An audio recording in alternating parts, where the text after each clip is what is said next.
ঘুমাবেন, এমনি এমনি ঘুমাবেন না। ঘুমানোর আগে বিসমিল্লাহ বলে লাইটটা অফ করবেন, বিছানাটা বিসমিল্লাহ বলে ঝাড়বেন, ঠিক আছে? ওয়াশরুম থেকে পারলে অজু করে আসবেন, দরজা লাগাবেন বিসমিল্লাহ বলে।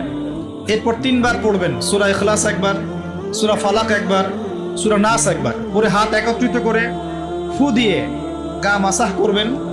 এই কাজটা 3 বার করবেন। একবার আয়াতুল কুরসি পড়বেন, সূরা বাকারার 255 নম্বর আয়াত, আল্লাহু লা ইলাহা ইল্লা হুয়াল হাইয়ুল কাইয়ুম, এটা শেষ পর্যন্ত।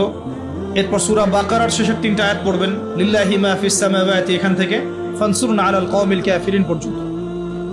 তারপর ডান কাতে পাশ ফিরবেন, বলবেন আল্লাহুম্মা বিইসমিকা আমুতু ওয়া আহইয়া।